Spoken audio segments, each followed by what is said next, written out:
ഏതെങ്കിലും ഒരു സ്വഭാവം എങ്ങനെ മാറ്റാൻ പറ്റും എന്ന് നോക്കാം. ഉദാഹരണമായി, ഇരുട്ടിനോട് വളരെയധികം പേടിയുള്ള ഒരാളുടെ ആ സ്വഭാവത്തെ എങ്ങനെ മാറ്റാം എന്ന് നോക്കാം.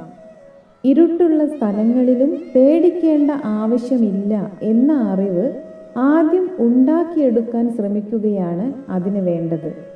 ഒരു മുറിയിൽ ഇരുട്ടിൽ നിൽക്കുമ്പോൾ ധൈര്യം സംഭരിച്ച് ലൈറ്റിൻ്റെ സ്വിച്ച് ഓണാക്കാൻ ശ്രമിക്കണം.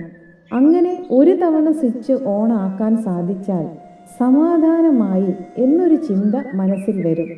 സ്വിച്ച് ഇട്ടാൽ ഇരുട്ടിൽ നിന്നും രക്ഷപ്പെടാം എന്ന ഒരു ചിന്ത വന്നാൽ പിന്നീട് ഇരുട്ട് റൂമിൽ ചെല്ലേണ്ട സാഹചര്യം വരുമ്പോൾ അവിടെ ഇലക്ട്രിസിറ്റി ഉണ്ടോ, ലൈറ്റ് ഉണ്ടോ, ഉണ്ടെങ്കിൽ പേടിക്കേണ്ടതില്ല എന്ന ചിന്തകൾ വരാൻ തുടങ്ങും. ഈ ചിന്ത മനസ്സിലുണ്ടായതിനാൽ അടുത്ത തവണ ലൈറ്റ് ഇടാനുള്ള സംവിധാനം ഉള്ളതിനാൽ ഇരുട്ടത്ത് ആദ്യത്തെ അത്ര പേടിക്കേണ്ട ആവശ്യമില്ല എന്ന ചിന്ത കാരണം നേരത്തെയുള്ള ഭയം എന്ന സംസ്കാരത്തിൻ്റെ ശക്തി കുറഞ്ഞു വരും. അങ്ങനെ ഓരോ സാഹചര്യവും കഴിയുമ്പോൾ ഭയം എന്ന സംസ്കാരം അണുപോലും ഇല്ലാതാവുകയും അത് നമ്മുടെ പെരുമാറ്റത്തിൽ പ്രകടമാകുകയും ചെയ്യും. അങ്ങനെ ഭയമില്ലാത്ത അവസ്ഥ അവരുടെ സ്വഭാവമായി മാറും.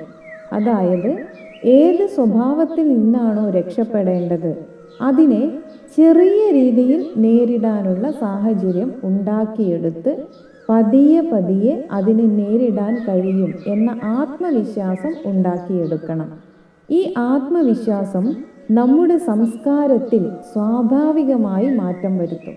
അപ്പോൾ ഏത് സ്വഭാവത്തിൽ നിന്നാണോ രക്ഷപ്പെടേണ്ടത് അത് നമ്മുടെ ആത്മവിശ്വാസത്തിനു മുന്നിൽ നിഷ്പ്രഭമായി പോകും.